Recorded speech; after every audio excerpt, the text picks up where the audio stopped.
दोस्तों इस वीडियो के थ्रू मैं आपको गाइड करूंगा कि कैसे आप क्लास 10th की मार्कशीट के बेस पर आईसीआई के अंदर सीए फाउंडेशन कोर्स में रजिस्ट्रेशन कर सकते हैं। तो रजिस्ट्रेशन के लिए सबसे पहले आपको आईसीआई की वेबसाइट ICI.org को विजिट करना है और उसके बाद आपको सेल्फ सर्विस पोर्टल पर क्लिक करना है और अदरवाइज आप रजिस्ट्रेशन के लिए eservices.ici.org को विजिट कर सकते हैं और उसके बाद आपको वेबसाइट में new students enrolling to SSP for the first time के लिंक को क्लिक करना है। उसके बाद जो आपका पेज ओपन होगा उसमें आपको new students who want to register for CA for the first time के लिंक पर क्लिक करना है। फिर आपको अपनी सारी ही डिटेल्स को फिल करना है और अपने डॉक्यूमेंट्स को अपलोड करना है और उसके बाद जैसे ही आप रजिस्ट्रेशन की फीस को सक्सेसफुली पे कर देंगे तो आपका ये रजिस्ट्रेशन प्रोसेस कंप्लीट हो जाएगा। तो आइए इसे गाइड करने के लिए मैं सीधा ही आपको आईसीआई की वेबसाइट पर ले चलता हूं। तो दोस्तों आपको आईसीआई की वेबसाइट में इस सेल्फ सर्विस पोर्टल के लिंक को क्लिक करना है। उसके बाद आपको new students enrolling to SSP for the first time के लिंक पर क्लिक करना है और नेक्स्ट स्क्रीन में आपको new students who want to register for CA for the first time के लिंक पर क्लिक करना है और इस वेबसाइट में आपको सारी ही डिटेल्स को फिल करना है। तो यहाँ पर जो इंपॉर्टेंट नोट लिखा हुआ है उसमें यही गाइड किया गया है कि आपको अपने क्लास 10th के सर्टिफिकेट में जो भी आपकी डिटेल्स दी गई है जैसे कि salutation, name, date of birth, gender, इन सारी ही चीजों को यहाँ पर उस सर्टिफिकेट के अकॉर्डिंग ही फिल करना है। एक बार जब आप ये फॉर्म सबमिट कर देंगे उसके बाद कोई भी चेंज अलाउड नहीं होगा। एप्लीकेंट को यहाँ पर अपना मोबाइल नंबर और अपना ईमेल आईडी फिल करना है और उसके बाद आपको आपके मोबाइल नंबर पर एक ओटीपी सेंड किया जाएगा और अगर कैंडिडेट चाहे तो वो स्टडी मटेरियल के लिए सेंट्रल डिस्पैच सिस्टम की वेबसाइट पर पेमेंट के 2 से 3 दिन के बाद एक सेपरेट ईमेल आईडी प्रोवाइड कर सकता है। और जो कैंडिडेट्स इंटरनेशनल कैटेगरी के हैं यानी कि जो इंडिया से बाहर हैं उनको जो ओटीपी है वो उनके ईमेल आईडी पर प्रोवाइड किया जाएगा। तो आप एक चीज का ध्यान रखिएगा कि यहाँ पर जितनी भी स्टार रेटेड फील्ड है उन सभी को आपको फिल करना मैंडेटरी है और आप बड़े ही ध्यान से ये सारी डिटेल्स फिल कीजिएगा। तो आइए मैं यहाँ पर अपनी सारी ही डिटेल्स को फिल करता हूँ और उसके बाद आपको जनरेट ओटीपी के बटन को प्रेस करना है और यहाँ पर सर्वर आपसे एक बारी फिर कंफर्म कर रहा है कि जो आपने मोबाइल नंबर यहाँ पर एंटर किया है वो करेक्ट होना चाहिए क्योंकि उस पर आपको एक ओटीपी सेंड किया जाएगा। अब नेक्स्ट स्क्रीन में आपको यहाँ पर ये सिक्योरिटी कोड फिल करना है। उसके बाद आप इसको सबमिट कर दीजिए।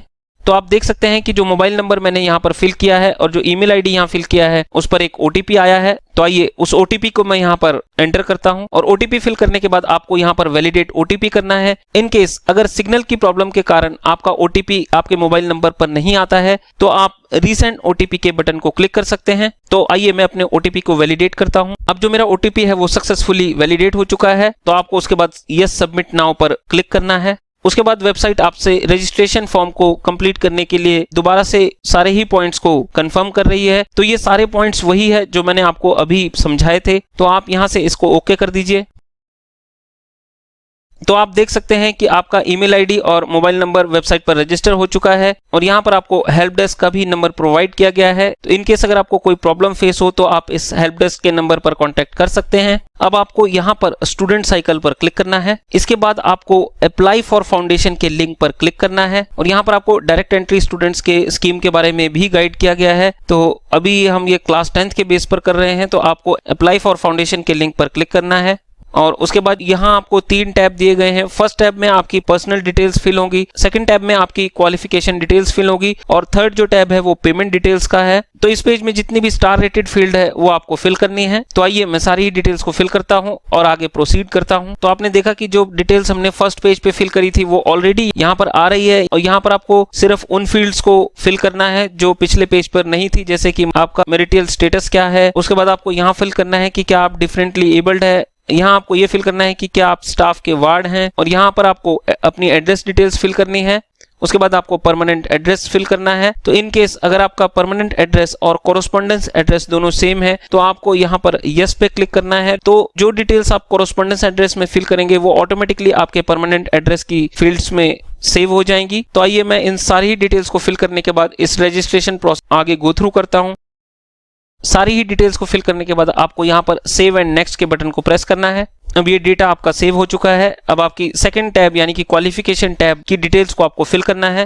तो यहाँ ये नोट दिया गया है, you must upload self attested scan copies of your documents else your application will be liable for rejection. और दूसरा नोट ये लिखा गया है, if the student does not possess original marksheet we alternatively accept internet downloaded statement of marks duly attested by the school principal with a stamp or a participating chartered accountant bearing his membership number and signature as recorded with the institute. Kindly upload the statements of mark and pass certificate in single file if the date of birth is not mentioned in the mark sheet. तो यहाँ पर जो आपको अपनी class 10th के certificate और marksheet को upload करना है उसको आपको सेल्फ अटेस्ट करना है, यानी आपको उसके ऊपर साइन करने हैं, अदरवाइज आपकी एप्लीकेशन को रिजेक्ट कर दिया जाएगा। इन केस अगर आपके पास आपकी ओरिजिनल मार्कशीट अवेलेबल नहीं है और अगर उसकी सॉफ्ट कॉपी आपको अपने इंस्टीट्यूट के बोर्ड की वेबसाइट से डाउनलोड करनी है तो आप उस मार्कशीट को अपने वेबसाइट से डाउनलोड कीजिए और उसके बाद आप उसे स्कूल के प्रिंसिपल से अटेस्ट करवा सकते हैं, और अदरवाइज आप आईसीआई के मेंबर यानी किसी चार्टेड अकाउंटेंट से अपनी मार्कशीट को अटेस्ट करवा सकते हैं। तो उसके लिए आपको अपनी मार्कशीट के ऊपर आईसीआई मेंबर के सिग्नेचर करवाने हैं और उनका मेंबरशिप नंबर प्रोवाइड करना है। और थर्ड स्टेप में यहाँ लिखा गया है कि इनकेस अगर आपकी मार्कशीट पर आपके डेट ऑफ बर्थ मेंशन नहीं है तो आप इसके लिए अपने क्लास 10th के सर्टिफिकेट को भी अपलोड कर सकते हैं। तो इस बात का ध्यान रखें कि आपकी जो क्लास 10th की मार्कशीट है वो ओरिजिनल होनी चाहिए। इनकेस अगर आप इंटरनेट के थ्रू उसे डाउनलोड करते हैं तो उसे आपको अपने प्रिंसिपल से या आईसीआई के मेंबर से अटेस्ट करवाना पड़ेगा, और अगर आपकी मार्कशीट के ऊपर आपकी डेट ऑफ बर्थ मेंशन नहीं है तो आप फिर उसके लिए अपने क्लास 10th के सर्टिफिकेट को भी अपलोड कर सकते हैं। उसके बाद आपको यहाँ पर क्लास 10th की अपनी डिटेल फिल करनी है, जैसे कि आपका रोल नंबर कौन सा है, आपका बोर्ड कौन सा है, किस ईयर में आपने एग्जामिनेशन को पास किया है, और साथ में आपने कितने मार्क्स ऑब्टेन किए थे, मैक्सिमम मार्क्स क्या थे, और अगर आपने सीजीपीए किया है तो आपका उसमें ग्रेड क्या है। और उसके बाद आपको इस टैब में अपने क्लास 10th की मार्कशीट को अपलोड करना है। तो आइए मैं सारी ही डिटेल्स को फिल करता हूं। और उसके बाद आपको सबसे इंपॉर्टेंट चीज इस पेज पर मीडियम ऑफ स्टडी लिखना है कि आप किस मीडियम से स्टडी करना चाहते हैं, वो यहाँ पर मेंशन करना है कि आप अपने इस चार्टर्ड अकाउंटेंसी के कोर्स को हिंदी मीडियम से करना चाहते हैं या इंग्लिश मीडियम से करना चाहते हैं, तो उस टैब को आप यहाँ से सिलेक्ट करें। अब इसके बाद आपको यहाँ पर सेव एंड नेक्स्ट के बटन को प्रेस करना है, यहाँ ओके कर दीजिए। अब यहाँ इस थर्ड पेज में फिर से यहाँ नोट लिखा गया है कि please upload scan copy of original documents for the respective label below, only scan copy is accepted, image captured from mobile camera और so will be rejected, maximum size of the image is width 21 centimetre, length 27 centimetre, if above image conditions are not satisfied then your application will be rejected. तो first note में लिखा गया है कि जो भी documents यहाँ पर आप अपलोड करें वो आपके एक तो ओरिजिनल होने चाहिए और उसके स्कैन इमेजेस को ही आपको अपलोड करना है। और सेकंड नोट में यहाँ लिखा गया है कि आप अपने मोबाइल कैमरे से अपने सर्टिफिकेट्स की फोटो ना खींचें, तो आपको अपने डॉक्यूमेंट्स को पहले स्कैन करना है और उसके बाद ही आपको यहाँ पर अपलोड करना है। जो इमेज का साइज है वो यहाँ पर मेंशन किया गया है, उसकी विड्थ 21 सेंटीमीटर होनी चाहिए और उसकी लेंथ 27 सेंटीमीटर होनी चाहिए। और इन केस अगर आईसीआई को इनमें से किसी भी डॉक्यूमेंट्स में कोई एरर शो होता है या आप जो डॉक्यूमेंट अपलोड करेंगे वो क्लियर नहीं है, वो उस चीज से सेटिस्फाई नहीं होते हैं, तो आपकी एप्लीकेशन रिजेक्ट कर दी जाएगी। यहाँ पर अपनी फोटो को अपलोड करना है, उसके बाद आपको अपने सिग्नेचर अपलोड करने हैं। तो सिग्नेचर अपलोड करने के लिए आप अपनी नोटबुक पर अपने सिग्नेचर कर लें और उसको भी स्कैन करके अपने डॉक्यूमेंट्स में रखें। तो यहाँ पर जो 2 स्टार रेटेड फील्ड है ये मैंडेटरी है, एक तो आपको यहाँ पर अपनी फोटो अपलोड करनी है, दूसरा अपने सिग्नेचर अपलोड करने हैं। तो आइए मैं इन दोनों ही डॉक्यूमेंट्स को अपलोड करता हूं। तो मैंने अपनी फोटोग्राफ अपलोड कर दी है, अब मैं अपने सिग्नेचर को अपलोड करता हूं। तो अब मेरे दोनों ही डॉक्यूमेंट यहाँ पर अपलोड हो चुके हैं और नीचे यहाँ पर आपको पेमेंट डिटेल्स के बारे में गाइड किया गया है कि आपका जो ये रजिस्ट्रेशन है वो फाइनेंशियल ईयर के लिए है। अगर आप इंडिया के रेजिडेंट है तो आपकी सीए फाउंडेशन की रजिस्ट्रेशन फीस 9,200 रुपीज है। अगर आप सार्क कंट्रीज से बिलोंग करते हैं तो भी आपकी फीस ₹9,200 रुपीज है। और यहाँ पर आपको ओवरसीज स्टूडेंट्स की फीस के बारे में भी गाइड किया गया है, तो आप इन्हें यहाँ से गो थ्रू कर सकते हैं। और उसके बाद आपको यहाँ से जनरेट ओटीपी के बटन को प्रेस करना है। इसके बाद आपको नेक्स्ट स्क्रीन पर इस सिक्योरिटी कोड को फिल करना है और सबमिट के बटन को प्रेस करना है। तो जो मोबाइल नंबर आपने यहाँ पर एंटर किया है उस पर आपको एक ओटीपी आएगा। अब जो मेरा ओटीपी मेरे मोबाइल नंबर पे आया है उसे मैं एंटर करता हूं। तो इन केस अगर सिग्नल के प्रॉब्लम के कारण आपको आपका ओटीपी नहीं रिसीव होता है तो आप रीसेंट ओटीपी के बटन को क्लिक कर सकते हैं। तो अब इस बॉक्स में ओटीपी फिल करने के बाद आप वैलिडेट ओटीपी के बटन को क्लिक करना है। उसके बाद आप यहाँ पर यस सबमिट नाउ के बटन को प्रेस कर दीजिए और यहाँ से आपको सर्वर एक बारी फिर अलर्ट मैसेज भेज रहा है कि इन केस अगर आप अपने मोबाइल नंबर को या ईमेल आईडी को चेंज करना चाहते हैं तो आप कर सकते हैं। तो आप इसे ओके कर दीजिए।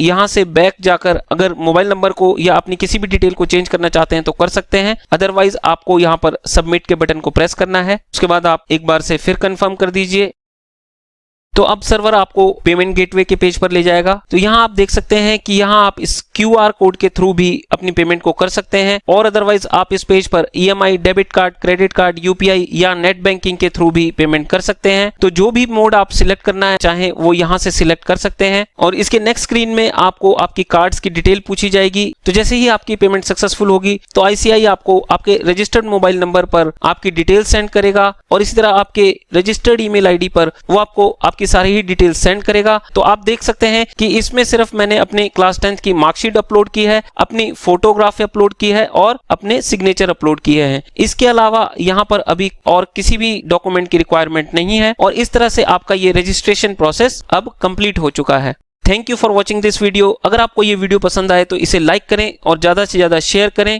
अगर आप CA फाउंडेशन की कंप्लीट डिटेल्स के बारे में जानना चाहते हैं कि उसके अंदर कितने सब्जेक्ट होते हैं, उसका पासिंग क्राइटेरिया क्या है, तो आप स्क्रीन पे दिए गए वीडियो के इस लिंक को क्लिक करें। जय श्री श्याम।